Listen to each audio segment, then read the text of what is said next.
All right. Shall we get this started? I was waiting to see that we'd gone. Okay, there we go. Right. And we're live. Oh We're boy. Live. Heather, are we on the internet? It appears to be the case. I see us on Twitch, so I'm guessing that's a good sign. I think. Oh, good. All systems go then. So, welcome everybody to the first episode of Countless Chronicles, kind of the show behind the show, where we do lots of fun, entertaining things, like, let's see, talk about what happened last week and the week before that, if there was a week before that. Yep, for this first one at least, it's just going to be the first week of Countless Heroes. So here on Countless Chronicles, we'll be chronicling what happened on Countless Heroes the week before, or like Tessa said, in the next couple of episodes, it's going to be the next 2 weeks before, since this is going to be every other Monday. Exactly. So it'll be your time where we'll go through a recap. We will occasionally have other players, other characters, maybe even Logan every now and again, where you can ask us questions about our characters, backstories, what happened, world building, any of those things that you desire, whatever tickles your fancy, we are here to ask you about. We are here to answer. That's what I meant. Sorry. I try so hard, and yet... I mean, you know, it's not like you worked all day. I did? What's that like? Okay, so while we're waiting to see if any new questions come in besides the one we've already seen, I guess we could go ahead and start recapping this past week's episodes of Countless Heroes. Starting with Session 1, which took place on the 7th of Kasdan in the year 1199. Okay. Give me a moment. I have to adjust my volume slightly, so I apologize. That's better. Sorry about that. You guys get a lovely view of my pop filter. There we go. So yeah, this show's a little less formal than Countless Heroes. A lot less formal. This is more of a, living room chat, I would say. That's accurate. The best. So, our session 1 took place on the 7th of Kasdan and featured Owen, Soxy, Saldana, Lark, Pesk, and Finku. And it was our introduction to the current campaign. It's been very, very interesting to kind of see this whole process through. Yeah, I 100% agree with that. It's definitely different, but a lot of fun. So in our first session, what ended up happening is we all were introduced to the Phoenix Dawn, the rebellion group that we are working for clandestinely. We were given our tomes of transcription, which is how we communicate from player to player through session to session. Because we are West Marches, not everybody is in every session. So the Hobbs's Tome of Transcription is an amazing device that after a long rest, our thoughts about whatever is going on in the current session will transfer to everybody's book. So no matter whatever happens, everyone is in the loop. Yep, as long as we write notes about it in the book, everyone in the group gets to know. And each cell of the resistance has its own set of books. So no two cells know the same things about everything that's going on. Which is both good and bad, potentially. Yeah, agreed. But we also discovered fun things like if you doodle a flower on the back of your book, the next day everybody has a flower on the back of their book as well. Yes, that was Syl. I think that was in one of the other episodes, but yeah, that's interesting. Everyone's book in our group now has this beautiful yellow flower on the back. Which I love. So the first thing we were tasked with as our part of as the new cell of the Phoenix Dawn was to go hunt down Pimble, the wizard, who is a wonderful, eccentric wizard who lives in the Pearl District in a 4-story tower with a slide going down outside. What we knew about him is that he loves a good glitter beard, and thus the party's obsession with glitter began. Yeah. So we all bought ourselves some glitter, and went as a gift. And Finku, in his infinite wisdom, decided to make a glitter deployment unit to gift to Pimble as a, please come help us, we need you. Help us, Pimble the Wizard, your only hope. Yeah. As it were. Exactly. And by glitter dispenser or glitter deployment unit, we should clarify basically what we mean is he was making a glitter bomb. Or as Lark would call it, a bomb of joy, which Yes. I thought was a great name for that. It was accurate. All about the bomb of joy. Upon reaching the Tower of Pimble, we discovered that it had been ransacked, and our wizard friend had been kidnapped for the third time. Well, we didn't know it was his third time. He just told us afterward it was his third kidnapping. Yeah, we found that out after the fact. Mm-hmm. Now, originally, the note had been left for a member of the Phoenix Dawn named Aldian, who unfortunately, before in the preludes to the campaign, had been captured and killed. So our party was left with very little information and a need to figure out where Pimble might have been.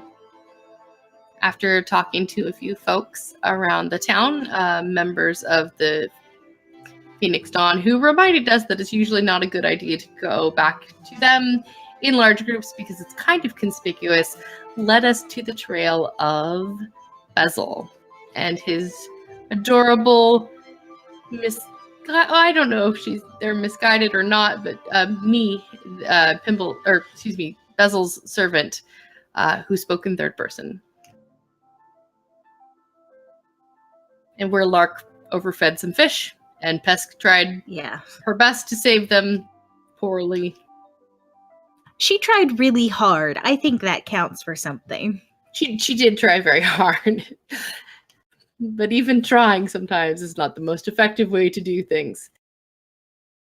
So after getting a meeting with Bezel regarding our dear Pimble, we was discovered that Bezel is a fairy dragon. And we were able to negotiate for Pimble's return with the exchange of a ring, the mirror ring, which was the entire reason that Pimble had been kidnapped in the first place, was to get this ring for a potential buyer. Yeah, luckily we found that ring while we were looking around the ransacked wizard tower. Mm-hmm. Easily enough.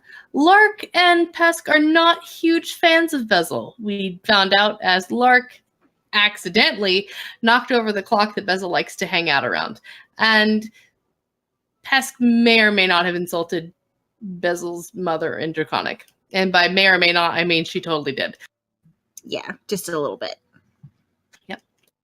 But back at Pimble's Tower, we were able to wake up Mr. Pimble, and who saw Owen and Lark and was immediately entranced with the gentleman and said he was willing to listen to Zreet and the Cell of the Phoenix Dawn, giving us a good stopping point for our first session. Although the next morning, Pesk did get a delivery of 8 koi fish on ice with a note from me saying, thanks for trying. Yeah, and just random little asides, but they're kind of fun. Finku decided to add a pink streak to his hair, and we also were given our first downtime, which is something that we've had in other campaigns with Logan. But for those of you watching who don't know, downtimes are essentially something that the characters are doing off screen. So it's something they're doing in their downtime when we're not actively adventuring. And what'll happen is the players, in this particular case, Seldana, which is played by Gabby, will have to write up what occurs at the event or role play it out with someone and write up the interaction. Exactly. And those will eventually get posted on our website for all of our fans to read and have access to. So don't worry about missing out what's happening in the downtimes for right now. They will go live at some point, hopefully in the next week, where you will be able to see any downtime interactions and get a little peek behind the scenes of where there is cattails. I mean, downtimes popping up all over the place. Yes. The first cat interaction for tonight has popped his head up. It is known to happen, especially with the two of us being the cat ladies of Nerdsmith. more likely than not, there will be a cat on screen. Oh, that's a pretty Mowgli is what that is. Yes, he's very handsome and he knows it. And Yes. he likes to get in my way. You're not currently being Mowgli is going to give the recap now for Heather. Honestly, that would probably get us more views because he's a cat. He's a very attractive cat. I'm biased, but he's cute. He's a very attractive cat. So Bezel visits Saldana's house for dinner the night after we rescue Pinball. And that is what the downtime for that particular character is. It should be interesting. I'm looking forward to reading that. I really want to know what happens because I am very curious. It's going to be crazy. It's going to be awesome. So session 2, which would have been on Wednesday, well, our Wednesday, it was Kasdan 8, the year 1199.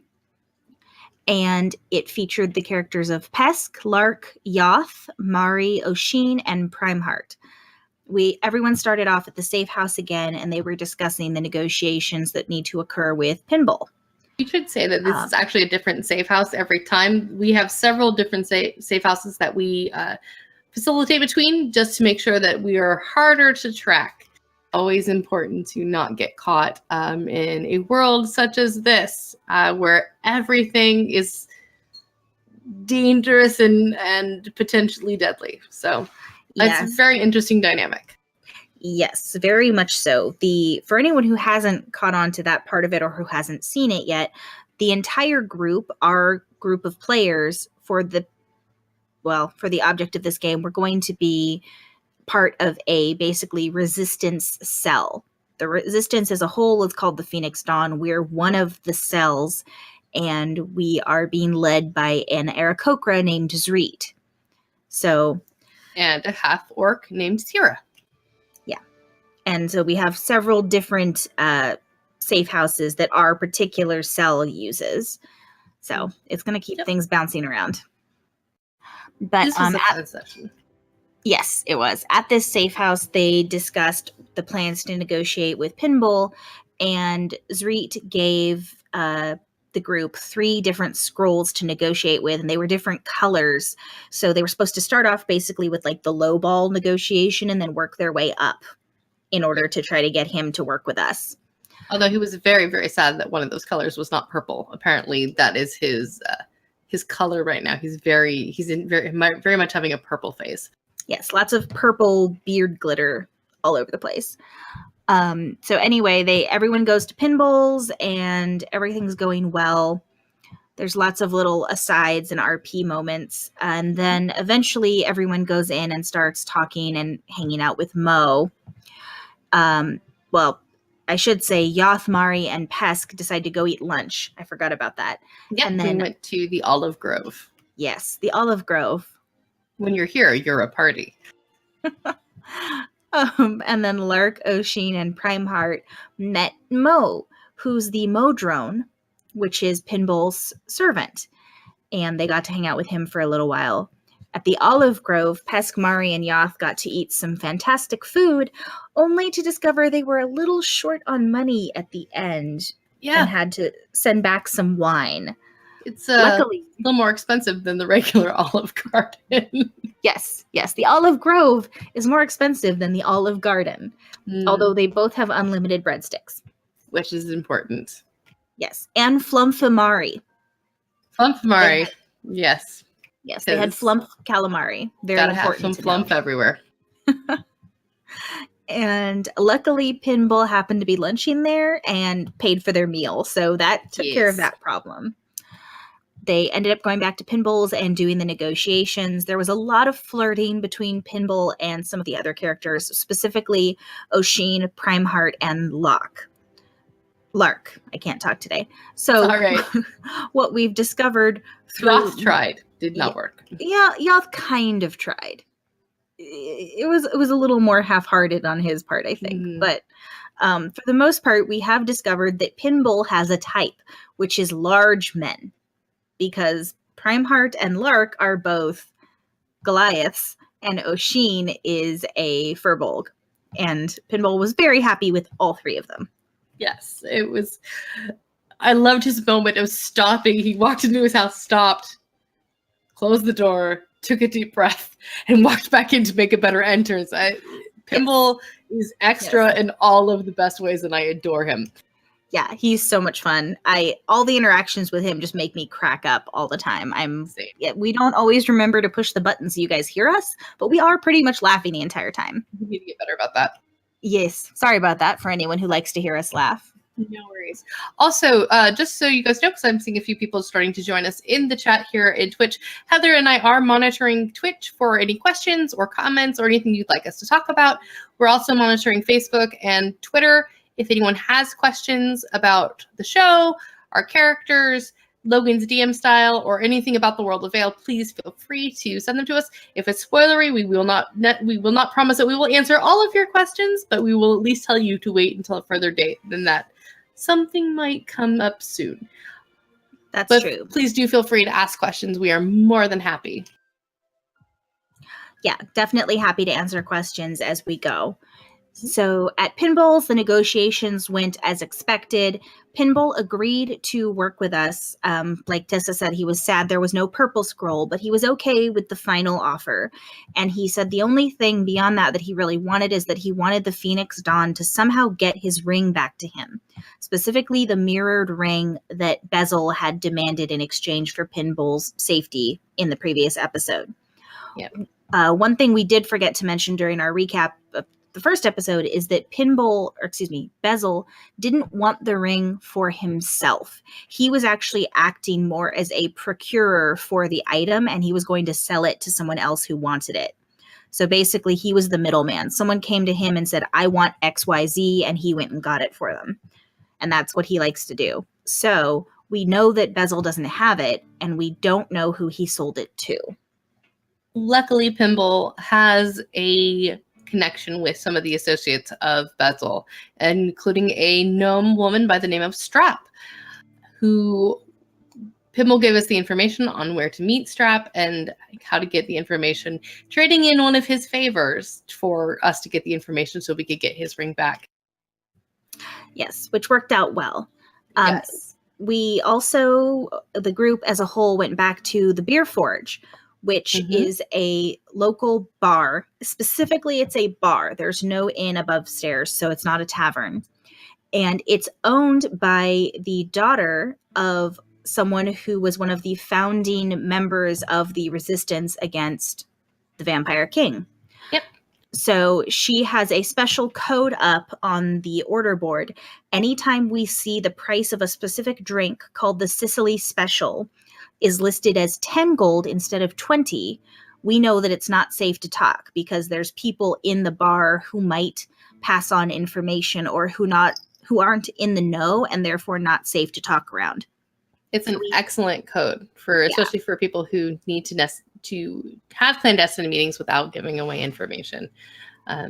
Yes, definitely. Ivy, who is the proprietor of the Beer Forge, is actually the daughter of Cicely and Hobbs.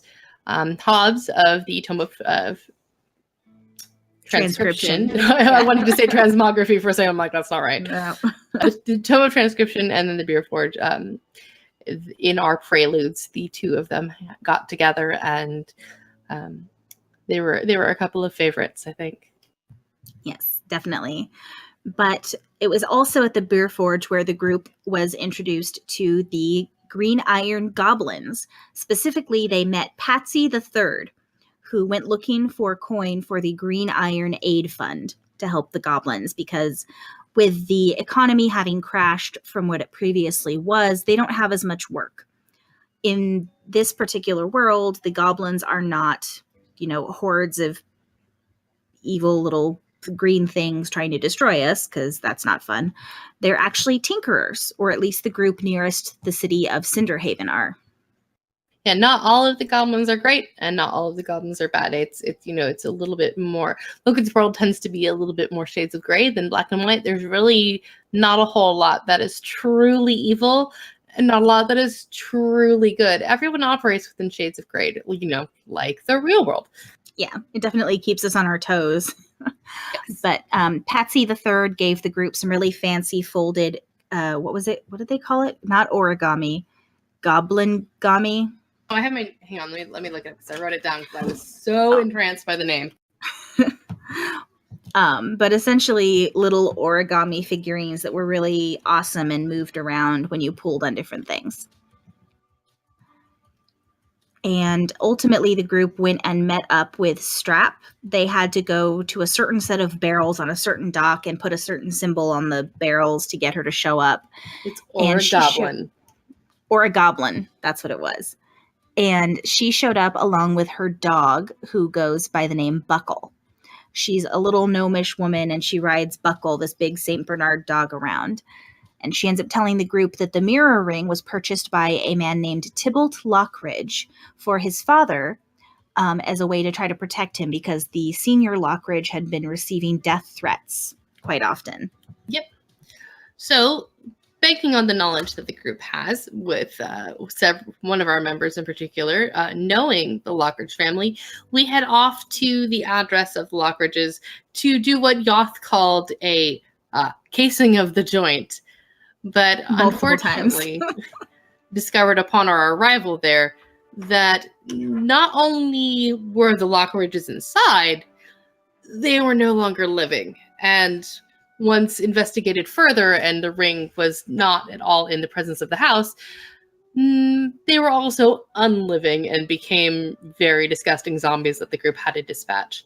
And we ended the session finding a calling card stuck in the door of a hourglass that was constantly losing its sand.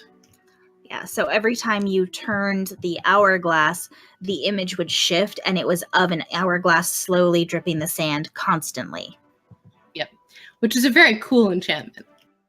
Yes, but also a little ominous. So it was interesting to see what was going to happen next. A little bit. So that brings us to Kasdan 9, 1199, or Session 3, and which took place with Pesk, Owen, Seldana, Mari, Nathan, and Primeheart. So back at yet another safe house, we were talking about the Hourglass and discovered that it is a member of what is called the Sub-Rosarium that is the creator of this calling card. We stopped at the Beer Forge really quickly to grab some breakfast, and like you do, with some egg tubes. We'll go into egg tubes later. And Nathan meets a well-dressed young lady by the name of Eloine, who is reading a book called The Puppies of Mystery. So everyone went to Pinball's tower to try to discuss with him to see if he knew anything about it, because the Sub-Rosarium is a very clandestine group. We don't know a lot about them as our characters. And unfortunately, Pinball was away discussing things with the goblins. But Mo had been instructed to take excellent care of us. Yes. Especially Owen. Yeah. Yes, especially Owen. And poor Mo. Seldana is a rather awkward young elf woman. She's very sweet and well-meaning, but a little uncomfortable with herself, and she accidentally spilled blackberry wine all over Mo the Modrone. His response was, "Why do you hate Mo?" Yeah. I felt so bad. Oh my gosh. It was pretty bad. My heart. Yes, so for Logan anyone knows how to hit my heartstrings. Yeah. With any character, he knows how exactly will just make me go, do you hate Mo? Oh God, yeah. No, I'm so sorry. Yeah, that was very sad. Poor Mo. To be fair, he is your husband, so he should know how to pull those strings. True. Yeah, he does. But for anyone who hasn't seen the description, or I should say heard the description of Mo, he is essentially a one-eyed drone, a one-eyed, very round drone with long, spindly arms.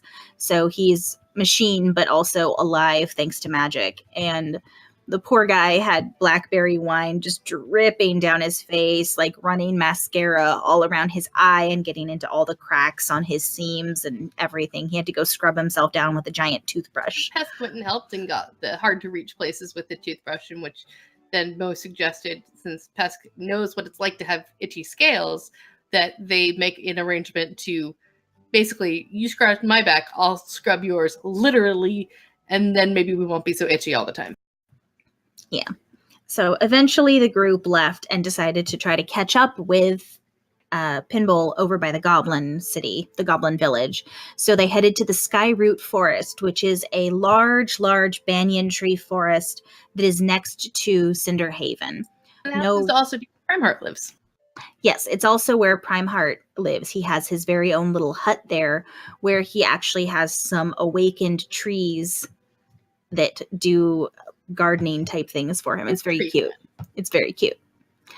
But everyone went and found Patsy the Third's experiment site where Primeheart had met him before, and eventually ended up seeing Patsy, and he was wearing this jumpsuit and he had a bunch of pieces of candles and crystals and things with him because he was doing an experiment with something that Tinker, one of the other goblins, had created. Which unfortunately led to a portal to another dimension, summoning a boar pig tentacle thing, which we dubbed very quickly the pigtato. Yes. Yeah, a large boar in roughly the shape of a potato, but with tons of tentacles off of it. So and eyes all down each side. It was not a normal pig. No. So it was dubbed the pigtato. Which is, why not? And Pesk found it delicious because Pesk does. Yes, not surprisingly, everyone fought it because it was an aberrant giant tentacle pig coming at us. And ultimately it was killed and it was taken back to the Goblin Village and used as payment, mostly, towards other things. Yep. Like disguisable weapons and information on the Subrosarium. We discovered that the hourglass, no matter which way you turned the card, the hourglass was always upright. So the sands always ran the same way. So it was really neat enchanted. That member of the Subrosarium is called the Sprocket Man, or at least was at one time.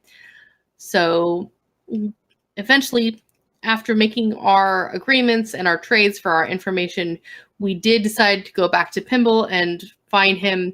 We got a little bit more information on who might know where the Sprocket Man is, and got sent to Afra at the Lightsmiths Guild, who happens to be the person that Pesk was getting aid from to find housing while she was in the city. Yeah. And we also, Tessa mentioned the disguisable or hideable weapons. It's come up a few times, but I don't know that we've actually stopped and explained it 100% on stream. So in the city of Cinderhaven, one of the many rules that the Vampire King has put in place is that you are only allowed to carry a single dagger in terms of weaponry. For eating. Yeah, the dagger is technically supposed to be for eating. You are allowed to have tools. So, for instance, someone who works with, I don't know, with wagons or something could carry tools like a hammer or a mallet or something that they would need to, put the axles in or bang the tires on, but they can't carry around a war hammer.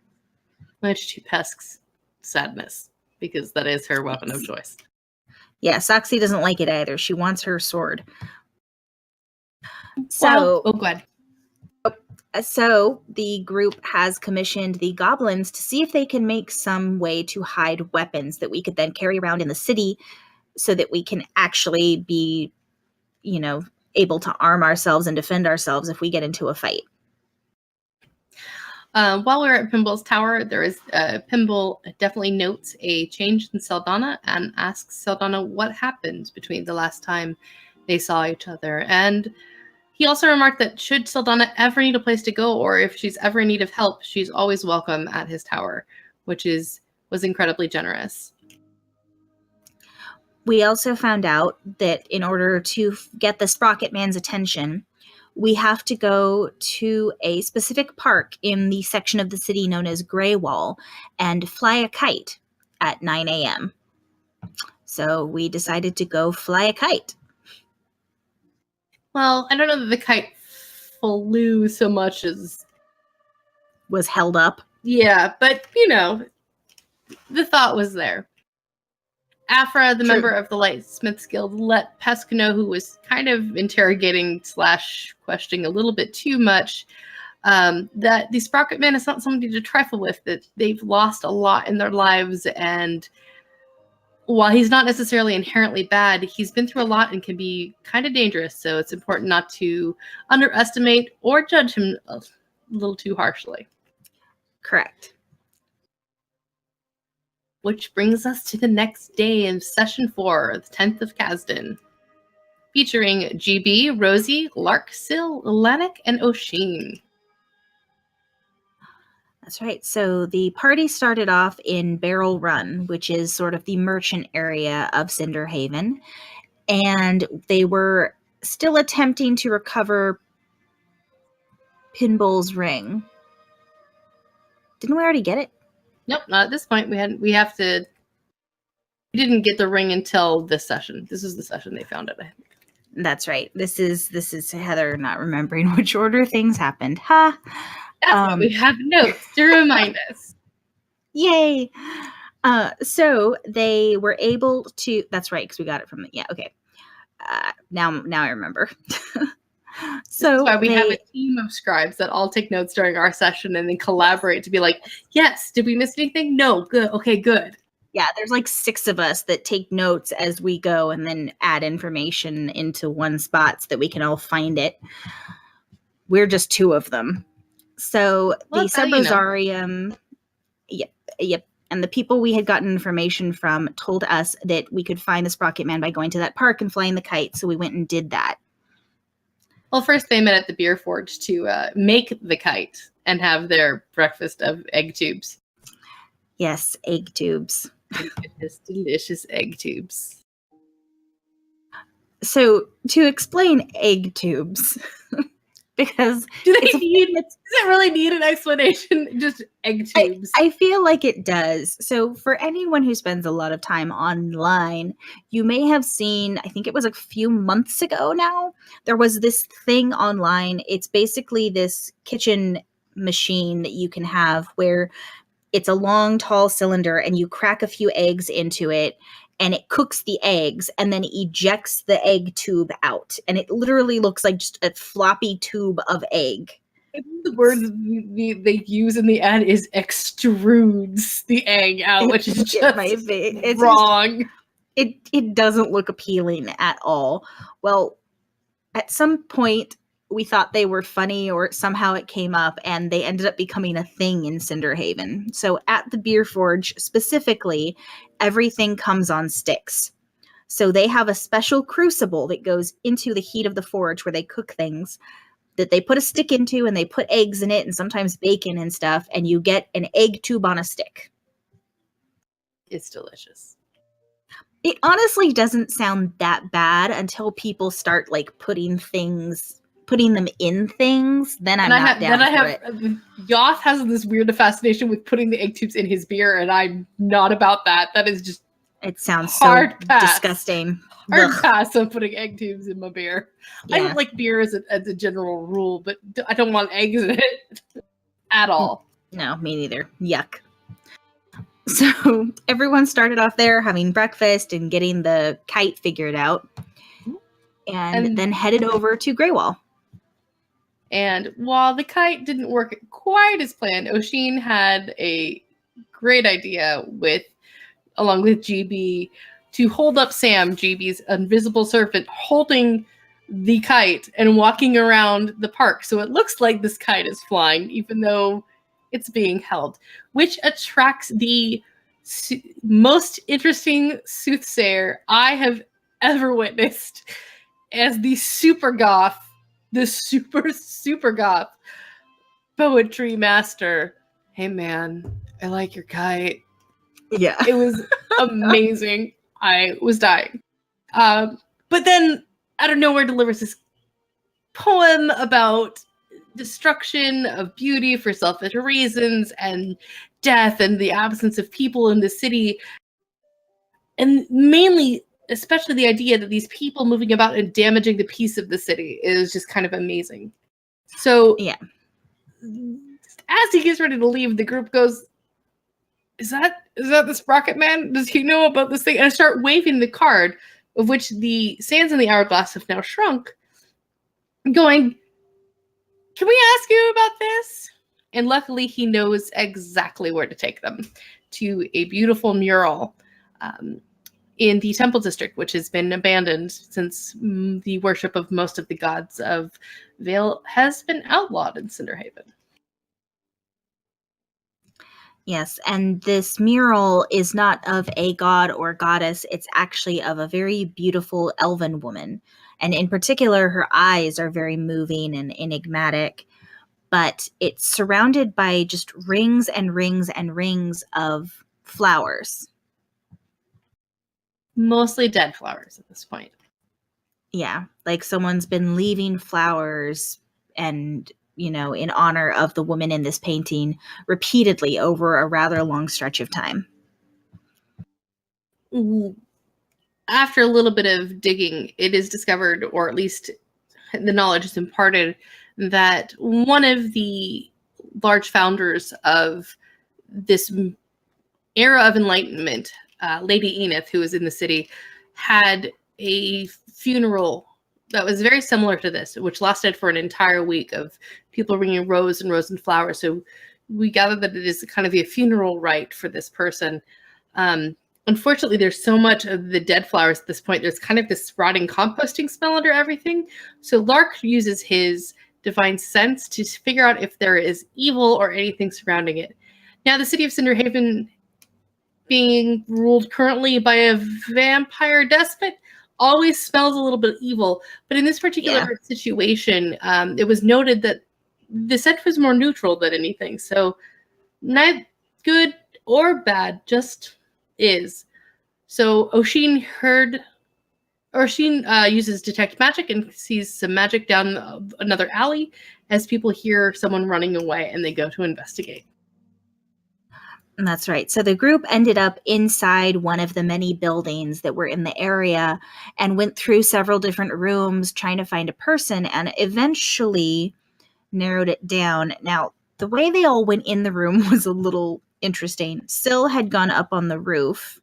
Syl is a Goa, which is one of the new races we created for the game, and there's more to her, but for the essence of explaining to you exactly the mechanics of how this would have worked or not worked, she is a living statue. And she was up on the roof and decided to try to go down into the window of where this person was hiding in the house. Mm-hmm. Meanwhile, several other people were walking around outside that, trying to find out which door to go to. And GB sent his familiar Carl, who's a raven, up to a door that they suspected had the person behind it and had it start making a crying baby noise, trying to get the person to come out. To which the person yelled, "No, not again," which is a bit disheartening. Yeah, it's a little sad. So ultimately, everyone decided to go in through the door. You know, they were a little worried maybe, or the window for Syl.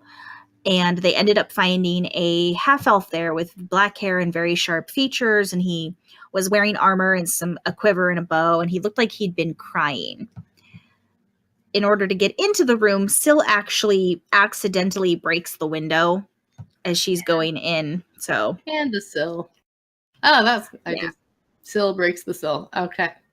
There we go. That's a thing. Okay, then.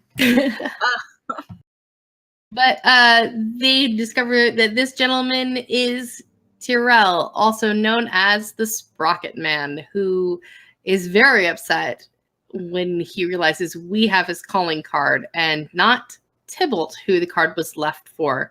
Tyrell, something had happened between Tyrell and the Lockridge family, specifically Tybalt, I believe, who caused his love, Imelda, the woman we saw on the wall, to perish. And much like the soothsayer's poem, Tyrell has spent his time bringing these beautiful, beautiful flowers to die and wilt and perish for his own selfish grief in this place that is devoid of people.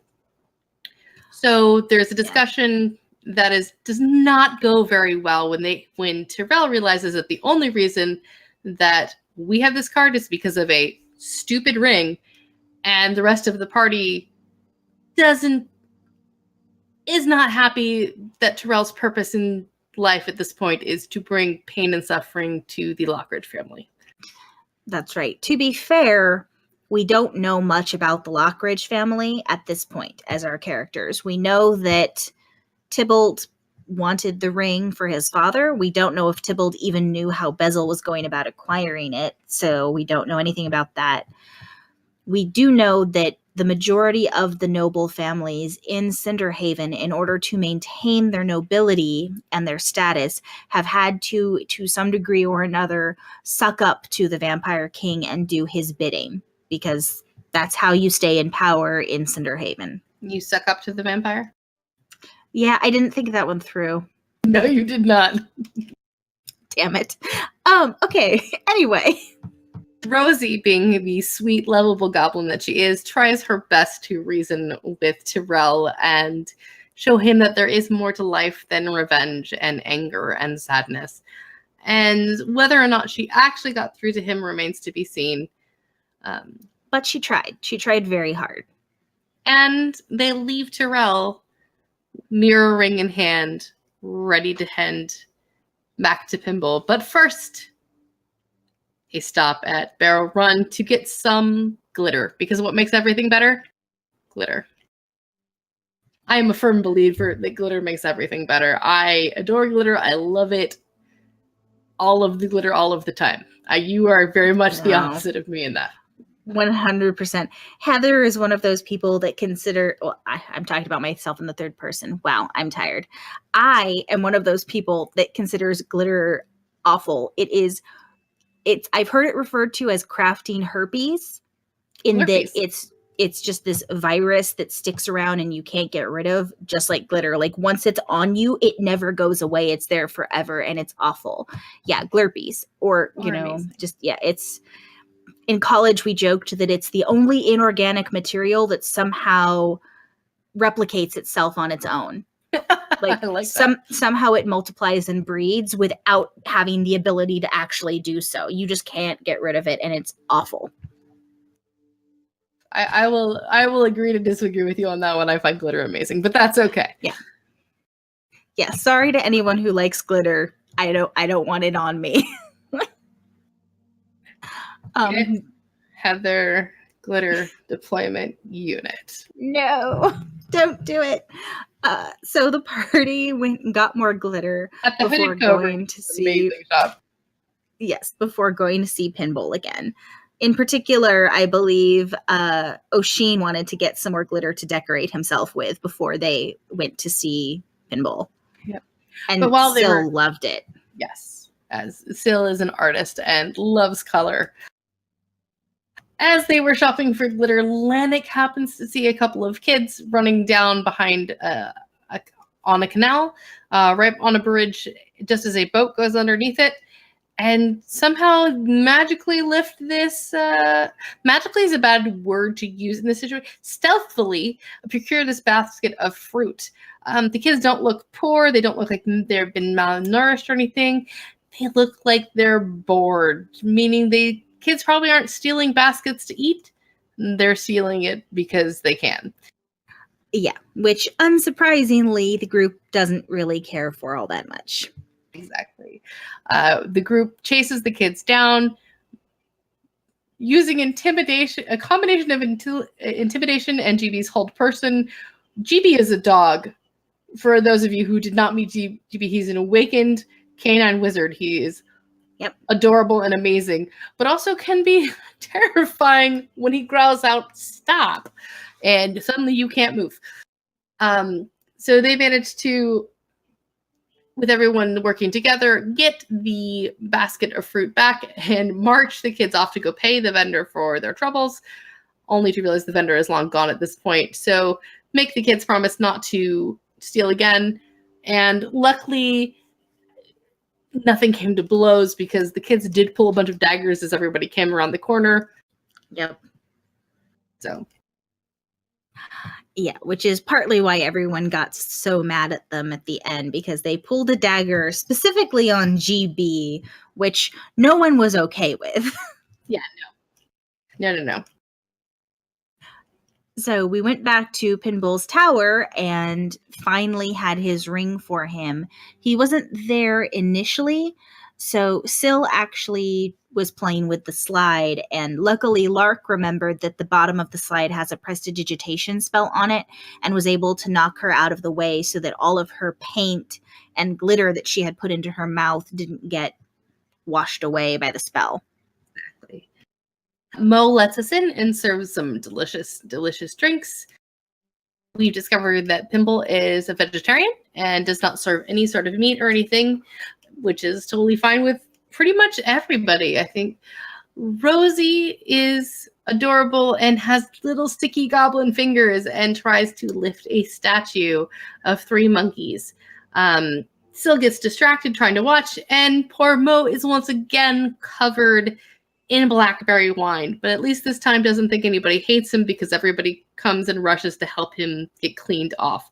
Although I think he's a little gun shy around us now. Yeah. Yeah, definitely. I would agree. The poor guy's gotten blackberry wine all over him twice now. Yeah. Lanik, being the sweet dwarf that he is, tells Rosie that, we just stopped a bunch of kids from stealing. You go put that back, but if you were a good girl and you keep your hands to yourself, I will get you something shiny after we're all done here. So Rosie immediately sits down on her hands after putting things back.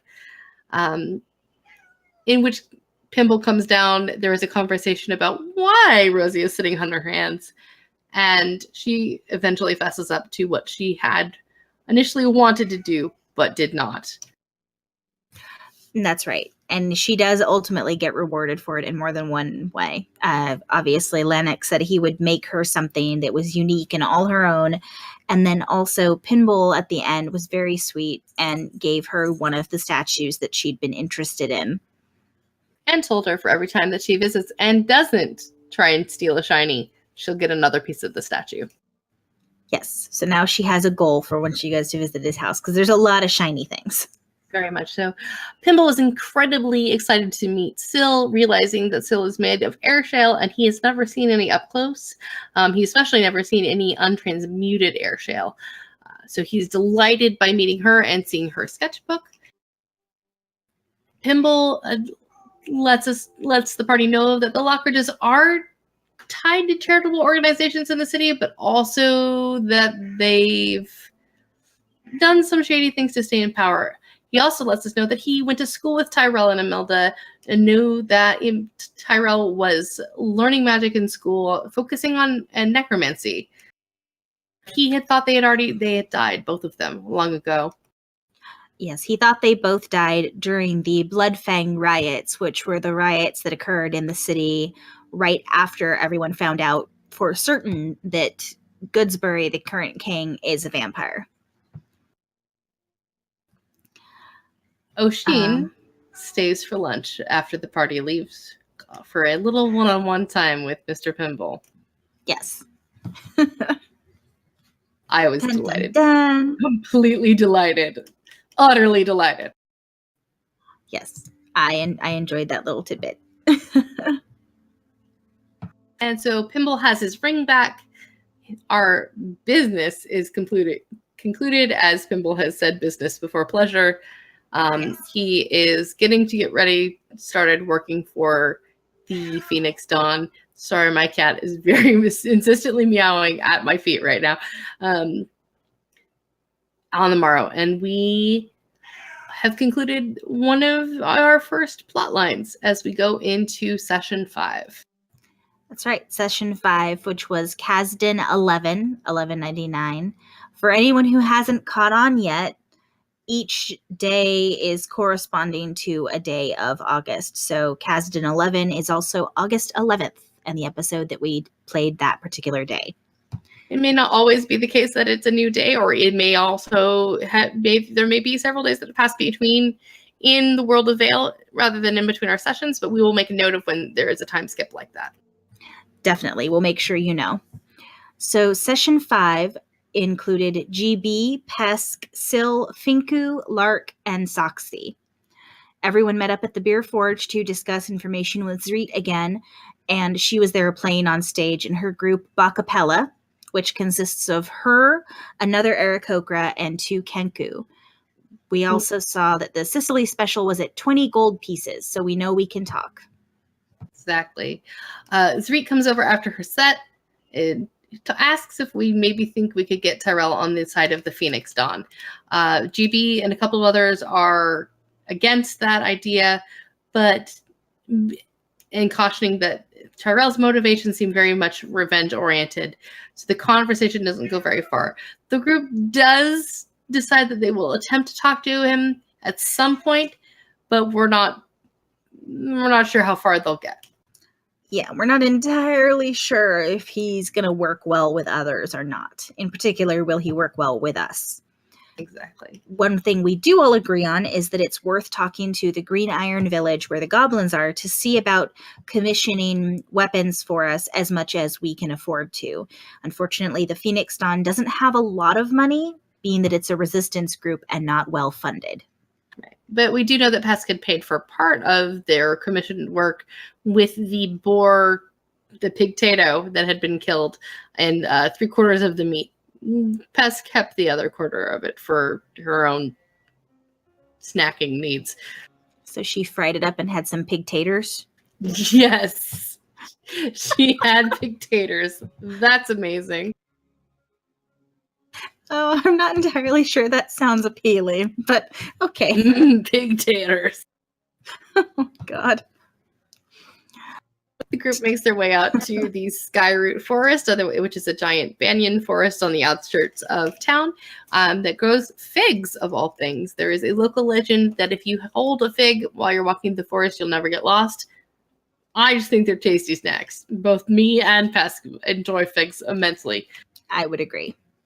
So would Soxy. So the group heads to the Green Iron Goblins, and we discover what they have made for us: a handle that is interchangeable for an axe or a hammer with interchangeable heads that can be kept separately and therefore don't look like weapons. And it takes 1 action or 6 seconds to just reassemble it for battle, which is fantastic. A couple of hidden puzzle boxes for larger weapons, a couple of concealable holy or arcane focuses, a scroll case of holding, which is amazing, and Yes. a belt with a sword potion. It looks like a potion pulled off the belt, and suddenly it's a sword. Boss says, who is the leader of the goblins, said that they will happily do some of this work for us, for at least the non-magical ones, if we can get some sulfur for black powder, which they need for their tinkering. Yeah, and for something they've been commissioned to do. So we all headed back into town to go to the mountains to get sulfur from by the hot springs. The group does run by the temple district really quickly, trying to talk to Tyrell. We're not sure if we got through to him or not. All we were able to see through the door was a pair of boots that may or may not have been attached to someone. So we'll see where that goes. Yeah, it was hard to tell. So we don't even know if he heard everyone talking. Well, heard the couple of people talking to him or not. Exactly. We headed on to the Beer Forge because everyone wanted to touch base with Zreet and let her know what was happening, as well as resupply in Barrel Run before going up into the mountains. We did a quick touch-in with Zreet, who promises to meet us at dusk at the camp at the hot springs outside of the mountainous area, knowing that it will be at least a day's journey, if not 2. So she asked us to light a large fire for her around dusk, and will join us then. That's right. So we headed out of the city, up through a few parks and down through Lakeside, and ultimately up into the mountains towards the hot springs. It does take a couple of hours to get there. And as we're getting closer, we can smell the air becoming more sulfurous and salty.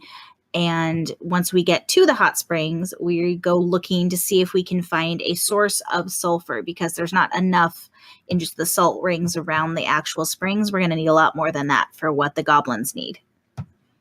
Finku manages to find a cave, which we all go inside and find a pillar that seems to have kind of like a hot magma, until we realize it's hot sulfur running and through. So we managed to get a good amount of sulfur from that. And As we're harvesting, Syl hears a loud splash from inside the cave. Finku notices some dripping happening nearby, only to realize that it's not water. It was an ooze, and therefore initiative is rolled, and we needed to defend ourselves. Yes, and luckily we have several healers in the group because we did have Finku nearly drop, and Syl does drop at one point. Between all of us, Soxy playing a paladin, Soxy a paladin, Lark a paladin, and Pesk a cleric, we were able to get everybody healed and back up on their feet. Just in time for a large Etten runs from the inside of cave toward us, ending the session because we were already at time. And so the downtime will be how that fight ends and camping with Reet for the night. So that'll be more information you can find on the website once it's posted. So and that is where we are so far at week 1 into the Countless Heroes. And now we're at the question portion of tonight's show. So we've got a couple I know that have come up already. Tessa, did you want to start it off? Right. Well, one of the first ones that I got was from a friend of mine, Darren, who had looked at the clips. And actually, this question is for you, Heather. He mentioned that Darren has played with both Heather and I in person and found Heather's choice of race incredibly interesting as a chitin and wanted to know how you decided on playing a chitin. Okay. Well, for anyone who hasn't figured it out already, we're playing in a homebrew world that's called Vale. There have been bits and pieces of information that have come out, and it's actually a world that a couple of other shows on the Nerdsmith Network are set in. One is Shenanigans, which Tessa and I are both also a part of. It's set on a different continent in Vale. And another is Threads in the Veil, which is the sister tangential storyline of Shenanigans, but it's an audio drama instead. One of the things we wanted to do when we were coming together to create this streaming show is we wanted to have a few unique races that our players could take up and play and have fun with. So we went about trying to find ways to keep them very balanced and tried to figure out what we were going to do. One thing that I in particular wanted was some sort of animal-based race because I love animals, and I was trying to figure something out that was really different that I hadn't played before. I don't remember exactly how it came up, but somehow I thought up the idea to do a bug race. And took a little convincing. A couple people, Logan in particular, was not 100% sure he wanted to do a bug race. But the more we developed it with everyone that was world building before the game started, the more we all started liking it. And we came up with a few different tweaks here and there that made it very customizable for anyone who would potentially decide to play it down the road. Specifically, there are different casts for the chitins, and one of the casts is called the miscast. They're the ones who don't fit into the traditional roles for the chitin colony. So they're not outcasts, they're not kicked out, but they just are their own grouping, and they have very specific jobs, much like a bug colony. And since I created the race, I kind of wanted to play it. So I'm playing Soxy, the chitin paladin, who is very bright and colorful, in case anyone hasn't seen her picture already. Extremely bright and colorful, which is amazing and gorgeous. Our artists did a fantastic job with all the character art. That would be Caden Haroon, who is at Iggles Piggles on Twitter, and of course Angela McCain, who is at Darling_Gypsum, did all of the color work, and just I am blown away by the character art. Also, Logan did a lot of the design work.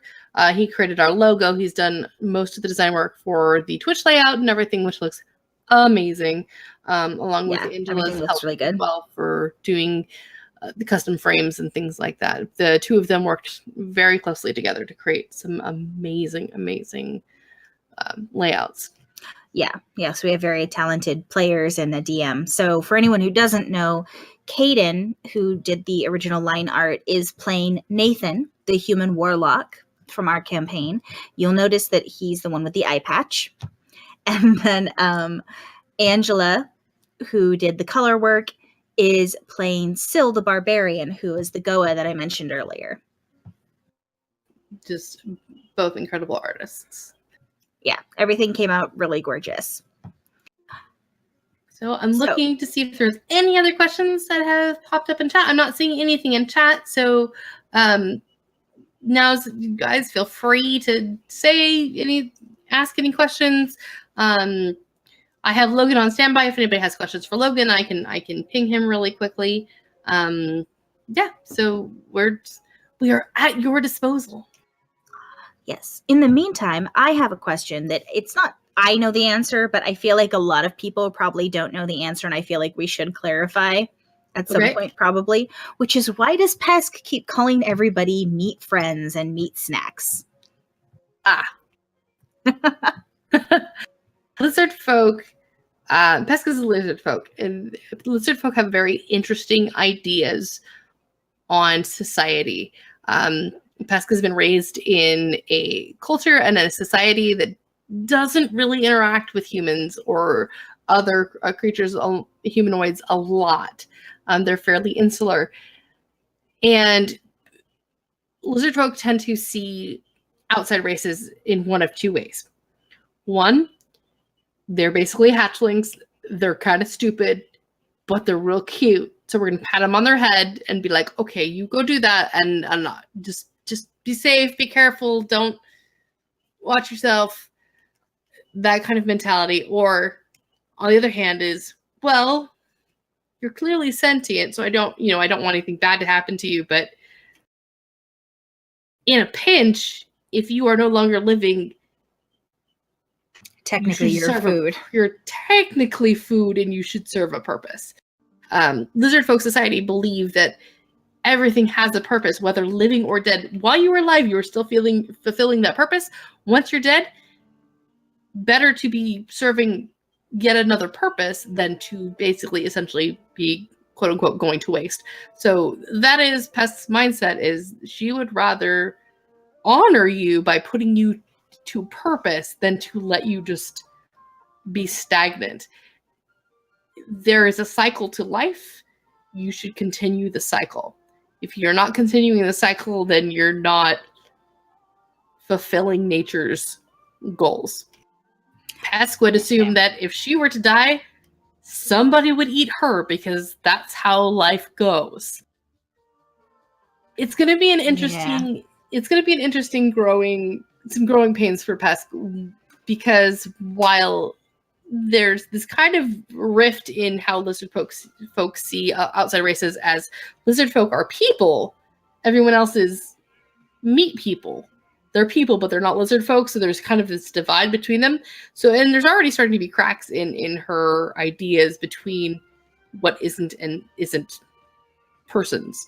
So, meat snacks tends to be a term of endearment, rather than a I'm going to eat you. It's more of a you're very cute, you're very tiny, you're not lizard folk, so I'm going to treat you like a child, giving you, pet names for lack of a better word. And then when something goes terribly bad, I'll make sure that you continue to fulfill your purpose. Right. I didn't realize how creepy it was coming across. It wasn't meant to be like, I'm gonna eat you. It was meant to be more of a, this is just how Pesk thinks of things. Yeah, that's one of the reasons I wanted to ask, because I feel like the clarification helps. It's still weird because it's definitely not the way that we actually think of things, and it's not the way most of the other characters' societies think of things. Right. But it makes a little more sense and is a little less creepy. Yeah. Think about it like the fish, like the fish in the tank, that when stuff happened, Pesk was immediately like, I can fix it. Let me save these fish and try and make it so they're okay.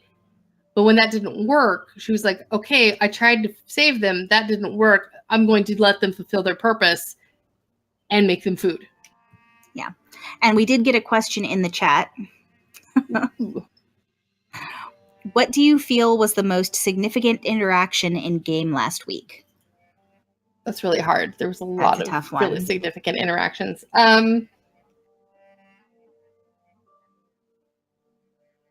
Character-wise, or I think we're gonna have to piece it out. I think we are. I think we're gonna have to piece this out. Sorry. Like, what do we think is the most significant interaction that moves the story forward? Mm-hmm. I think the most significant interaction that moved the story forward, honestly, is the discovery of Tyrell. I would agree. Because Pimble, I will say Pimble was part of our preludes. He was a little bit of a known entity for us, although he's gone a slightly different direction, which I'm enjoying. Adore so much. I am super heavily in the Oshin Pimble camp. I'm all about that. I ship it. I ship it. Real hard. What would their ship name be? Pinshin? Pinshin? No. Well, they might be pinching each other, but Pinshin sounds weird. No, that sounds odd. No. Sorry, Jay. An Ocean Bull sounds like Ocean Bull, and I'm not sure that we'll come up with something better.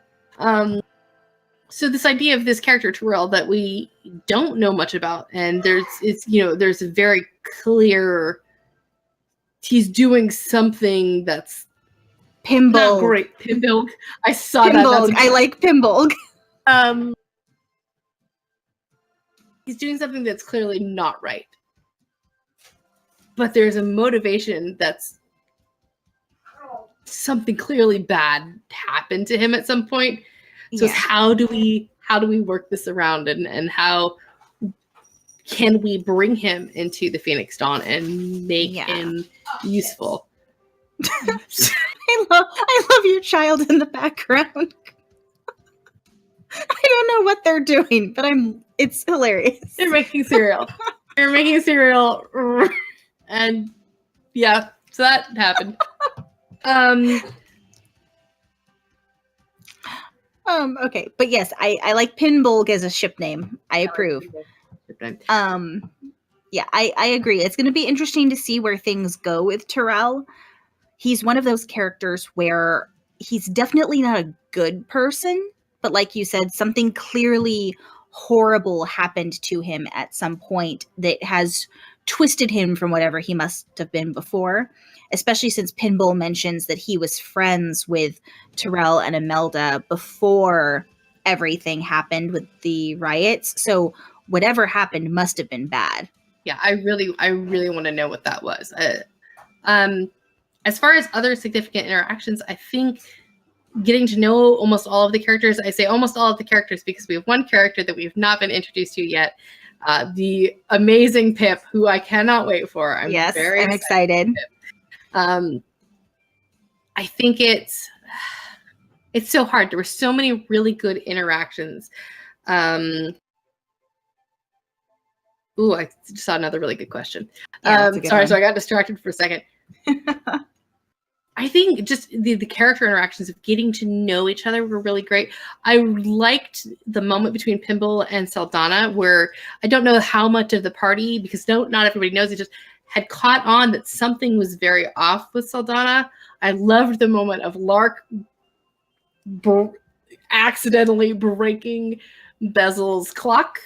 Yes. There were a lot of really great interactions that may seem minor, but I know will have a significant impact on the story. The soothsayer, the goth soothsayer, Man, I Like Your Kite, and his poem was really awesome. I really enjoyed it. That was a fun one. Yeah, in terms of like moving the story forward, definitely I agree, Tyrell. In terms of just awesome interactions that occurred during the first week, there's too many. It's hard to pinpoint. In terms of shipping interactions, the Oshin Pinball date at the end of the last A++, I enjoy that last episode. Yeah, I'm all about that. That makes me very happy. So all right, just with who we know, because this is my jam, and then we'll answer the next question. Aside from Oshin Pinball, are there any developing ships that or crack ships that you are all about right now? You mean like in the character between the Yeah, characters? between character NPC. Like, is there anything like there's a couple that I'm like, that could be an interesting pairing. So I want to know if there's any that are. I don't know. I hadn't thought about that yet. I mean, there's stuff from some of the so for anyone who's watching that isn't a player, we had some prequel episodes where it was like a get to know your character before we actually start playing situation. And one of the interactions that happened there was like a minor ship between Primeheart and Sildana, because he rescues her from an asshole. Absolutely. Asshole. Who happened to be Tybalt. Yes. And to the point where I reworded Gaston from Bella from Beauty and the Beast to be about Tybalt because he's a jerk. And I'm down with that though. I'm super down with that ship. I ship Primeheart and Sildana from that interaction. Because it was very much like the clueless guy rescuing the girl just because it's the right thing to do, and then being like, wait, what? And also, I just love this idea of this really, really super tall Goliath and this little short elven woman. It makes me really happy because I'm a dork. I'm all about the Primeheart Sildana. And obviously, I know a couple of you players are in chat right now and are hearing us talk about this. You do not have to make our ship dreams come true at all. It's just our crack ships. Yes, we're having fun. Beyond that, maybe Syl and Lark. Maybe just because they're both kind of childlike and they like the art.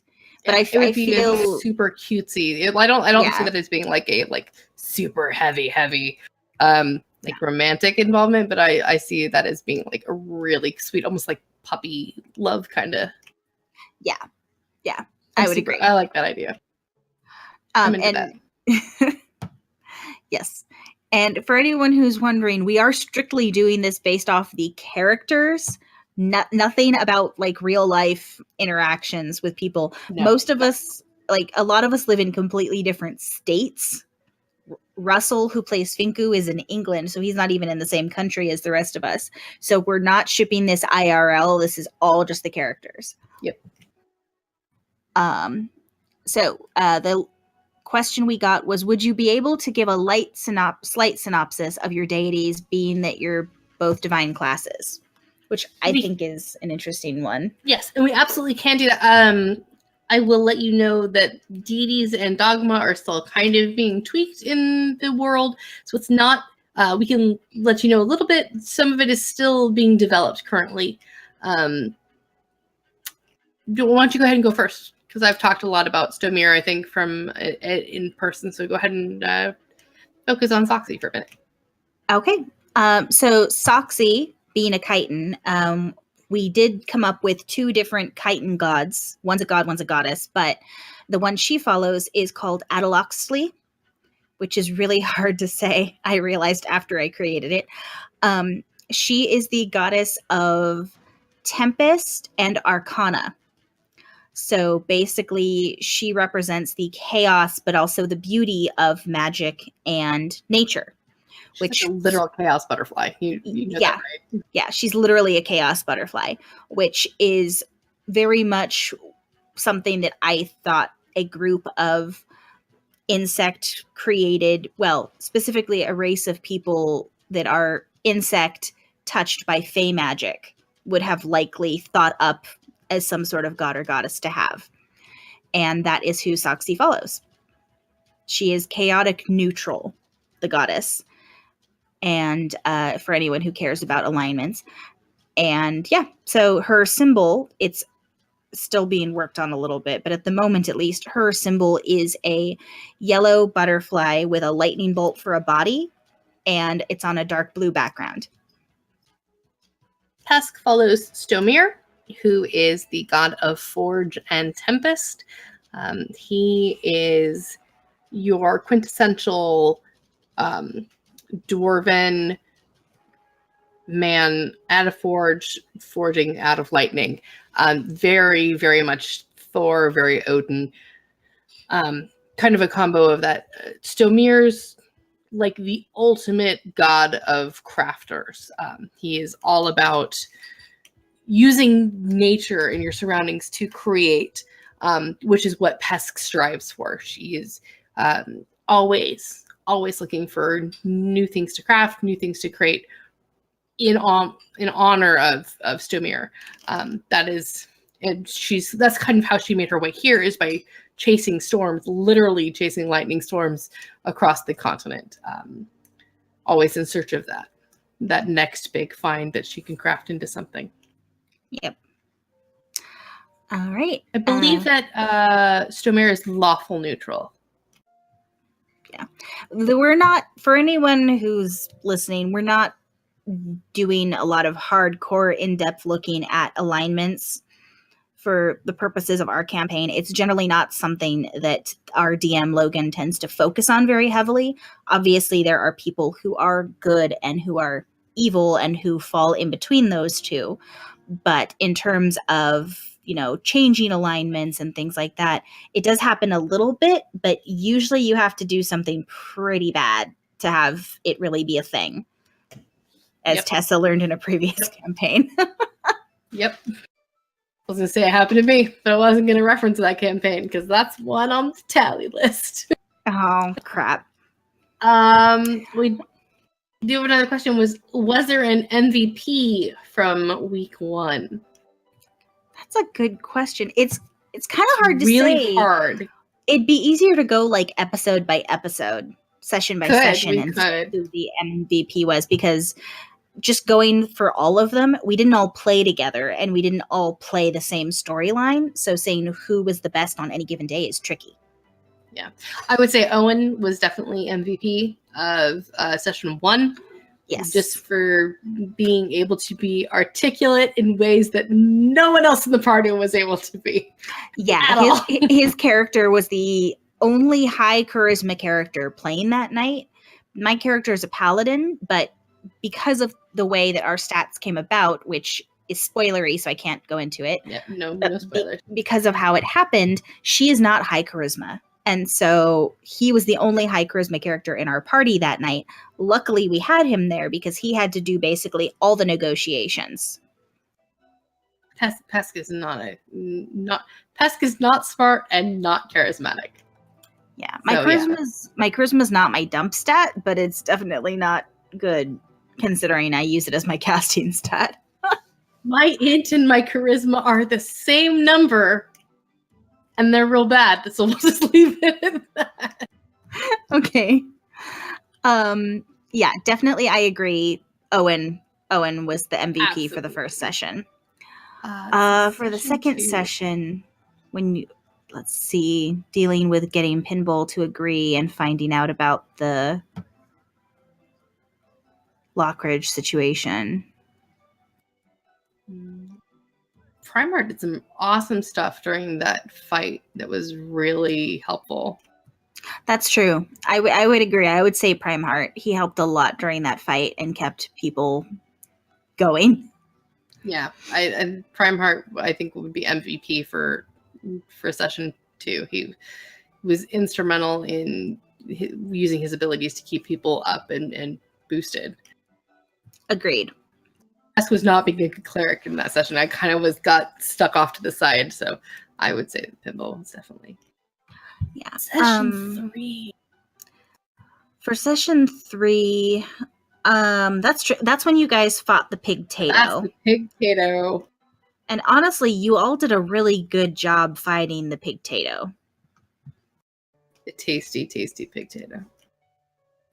I'm trying to think. I don't know that any one particular character stood out during the Pigtato fight that I recall. I do think Pesk is the one that took over most of the negotiations with the goblins. Yeah, she did. Which was ultimately very helpful because of needing to work out deals with them for possibly getting some hidden weapons. So I would say maybe Pesk. She was also able to talk to Afra. Cleaned Mo. That's right. Also, there was the Afra interaction, and she helped Mo clean himself. That's true. All right, so we got about 10 minutes left, I'm being told, so we can. Okay. keep going here. So session 4 was the one where everyone met the Sprocket Man. I'm going to say Rosie for MVP on this one because she was able to kind of diffuse the Sprocket Man A little situation a little bit. Also, she was fucking delightful. Everybody in that group was really fun to watch. So it was kind of hard to. It's so hard to pick like a MVP. But yeah, I loved Rosie's interactions with Pimble and the dealing with the Sprocket Man. I was super touched by her interactions. Yeah, I 100% agree, Rosie, for that episode for sure. Absolutely. Last session. Okay, let's see here. Session 5. Yeah, so that was getting the items from the goblins and then going to the springs and the fight. Yeah, with the fight with the ooze. I think you and Lark kept people up more than Pesk did in the fight. With your lay on hands abilities, being able to pop people back up before I could even get to there. Because I was so far away, I felt bad. Yeah, well, I mean, that particular session, luckily, again, we had a lot of healers. Yeah. I think that just because of initiative order, it ended up being that me and Soxy and Lark did more of the healing than Pesk just because of where we were in the initiative order and when people got hit. Yeah, you were able to, because I was at the top of the initiative, which is hard. Yeah. It's so hard when the clerics go first because then it's just like, I can't react to anything that's going on because by the time it gets back to me, then it's usually been taken care of. So I would say you and Lark probably on that one, or Finku for finding. Actually, you know what, Finku for finding the cave, so we could even so that we could even get the sulfur in the first place. We wouldn't have been able to get the sulfur. So I would say Finku. Yeah, that's true. I think that was I don't think there was all the episodes. I don't know that there was a particular overall MVP. Everybody was super instrumental just across the board in little moments. I know. The MVP was Logan. Yes. Because absolutely. he DM'd 5 sessions last week with a total of 16 players during that time frame. So I think he wins. Logan is MVP. Absolutely MVP. Not just because he's my husband, but just because I know how much work he is doing behind the scenes to make everything go smoothly in front of the camera. It's a lot of work. It is so much work. He's doing such a great job. We've about 5 minutes left, so I'm going to do a really quick shout out to Nerdsmith, our parent network, which is a nerdy entertainment network that both Heather and I are directors for, along with a couple of other of our players. A lot of us have shows and podcasts on the network, which are super fun. Heather does Geek Thyself. Heather, what's your topic this week? I don't know yet. Even more exciting. I have an idea. I haven't finished reading all of my research material, but this week is going to be on the radium girls. Ooh. The girls who were affected by the radiation after the Curie's discovery of it, when people didn't know that it was bad for you. That's going to be kind of fascinating. I'm excited about that one. So Heather does Geek Thyself. Heather is a champ and does that on her own every single week without fail. It's been really fun to listen to your topics. I do a couple of podcasts. I do Wand Radio. Both Heather and I are in Shenanigans. I also, and we both are Charm and Trouble, which is coming back from hiatus at some point. Yeah, eventually. Soon-ish. Soon, hopefully. Heather writes amazing music for that. So I am forever in her debt and her awe for that. And then my child and I, Kendall, we do Alice in Underland as a mother-child podcast as well. Which is awesome.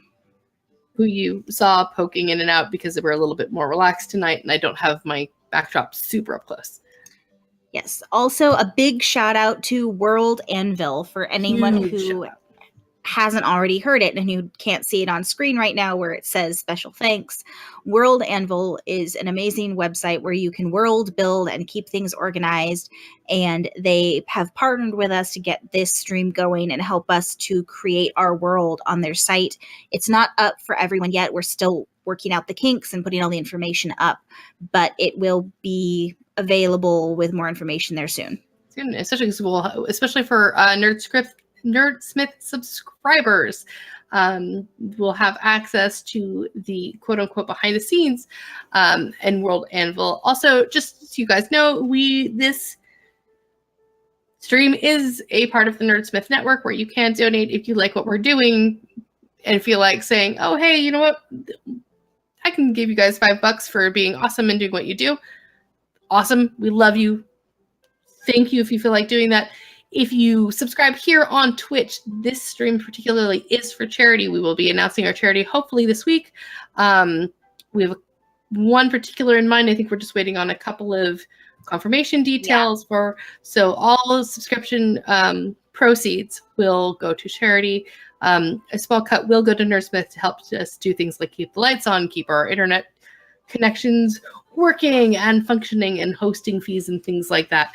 But for the most part, everything will be going to charity. None of us are making money on this stream. We wanted to give back to a community that we love dearly.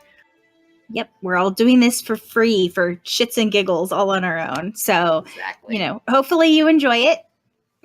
All of our music is from artless.io. It is a wonderful tool. You can find licensed and royalty-free music for a yearly subscription. And if you have a podcast or do videos, YouTube videos, and you want music in the background, you can search literally tens of thousands of songs. They are phenomenal. Thank you to Kobold Press. They gave us a shout out on Twitter the other day, which was so nice of them and super amazing. Thank you to Roll20 for letting us use their system in our stream. Wizards of the Coast, again, thank you. Alex Lieber's book art, thank you so much for the art that you let us use for the Tome of Transcription in our D&D Beyond. Thank you for that very much. Super beautiful. I will probably be begging Logan to let me buy one of those books at some point for my own personal use because they're really pretty. They are really attractive. Okay. Well, I think that's pretty much it for us for tonight. You can catch Countless Chronicles again in 2 weeks, 2 Mondays from now. We'll be doing another episode where we'll be recapping 10 sessions instead of 5. Exactly. We might go a little less in-depth per session just to kind of keep it. We don't want to go more than an hour and a half, so we'll probably do a little bit less information, but you'll still get the backup of what happens. Again, if you miss the live stream, all of our episodes are uploaded to YouTube right after, so you can catch the YouTube uploads afterwards as well. Exactly. Yeah. Or you can watch this recap episode if you're trying to catch up, because we know it's going to be a lot of sessions, and we in particular know from our own past experience that it can be hard to find time to watch 4-hour sessions if you're not able to catch them regularly. So this show, Countless Chronicles, is here specifically for that. And hopefully next time, in addition to either Heather or I, we can have a couple more of the scribes or and maybe even a couple of players as well available to answer more of listener and viewer questions. We love hearing from you guys. Thank you so much for all the support that you have thrown our way. It's been incredibly humbling to see how many people have listened and tuned in the first week. So thank you so much. It really feels good. Yes, and thank you very much. You're enjoying. All right. Well, with that, I guess we'll see you sometime in the coming week as our characters, and we'll see you in 2 weeks as ourselves. That's right. Tomorrow I will be on as Pesk, so you will get to hear that voice instead of my own. Yes, and I'll be on tomorrow as Soxy. Excellent. So you'll catch us tomorrow, and thank you guys so much for watching and your questions. Please feel free to send us questions anytime. We will save them for our next episode. So good night, everyone, and take care. And is it tomorrow yet?